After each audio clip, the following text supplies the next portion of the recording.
Have you ever had one of those travel nightmares that somehow, magically, turns into the highlight of your trip? Well, today we're going to look at the exact English phrases that can turn a big problem into an incredible perk.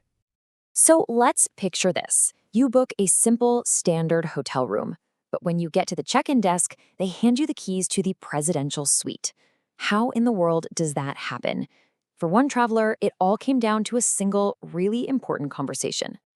And this was the reaction from a traveler named Anthony Roberts, who found himself in this unbelievably lucky spot. His confusion is where our story starts.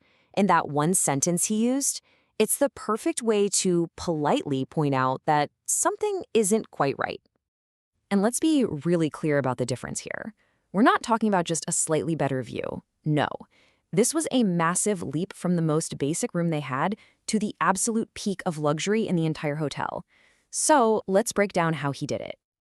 Okay, so how did this whole conversation even get started? Well, like so many travel stories, it all began right there at the check-in desk.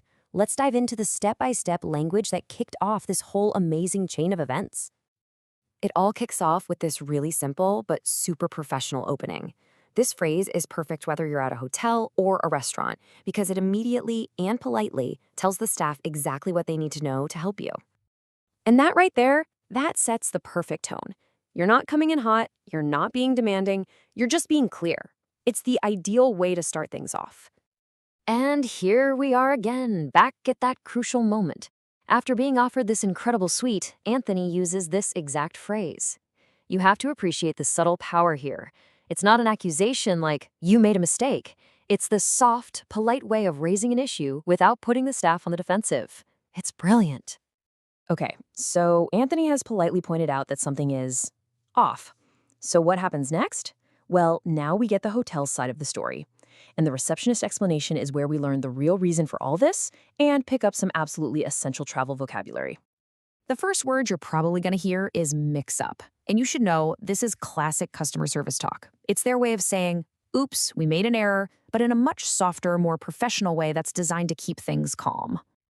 And this so-called mix-up usually happens for one big reason. The hotel was overbooked. Now, this isn't always just an accident. It's actually a calculated business strategy. Hotels and airlines often sell more rooms or seats than they actually have, basically betting that a few people won't show up. Your big opportunity comes when they bet wrong. So the hotel now has a problem. More guests than they have standard rooms. And this is exactly where their headache can become your lucky break. Let's look at the fantastic solution they offered Anthony. And this leads to the moment that every single traveler secretly hopes for. The hotel's fix for their own overbooking problem often comes in the form of 3 magical words. Complimentary upgrade. Let's just pull that apart for a second. Complimentary is just a fancy way of saying it's free, on the house. And an upgrade, well, that's the good stuff. A better room, a better seat, you name it. Put them together, and you've got the absolute best-case scenario for their problem. So what's the big lesson we can take from Anthony's incredibly lucky day? Well, the most important thing is that you can actually be ready for moments just like this. It's like having a little toolkit of phrases ready to go for your own travels. It really just boils down to these 4 simple steps. You start off polite. You point out the issue calmly, you listen carefully for those key industry terms so you understand what's really going on, and then you recognize the best-case solution when it's offered. Look, you might not get the presidential suite every time, but you'll feel so much more in control of the situation. And that's really the bottom line here, isn't it? The right words at the right time, it's like a superpower when you're traveling. Knowing these phrases gives you the confidence to handle those unexpected bumps in the road and, hey, maybe even turn a stressful moment into a really amazing experience. So we'll leave you with this to think about. Anthony's story is just a fantastic example of a travel problem turning into an incredible surprise. So what about you? Think back on your own journeys. What's the best travel surprise that's ever happened to you?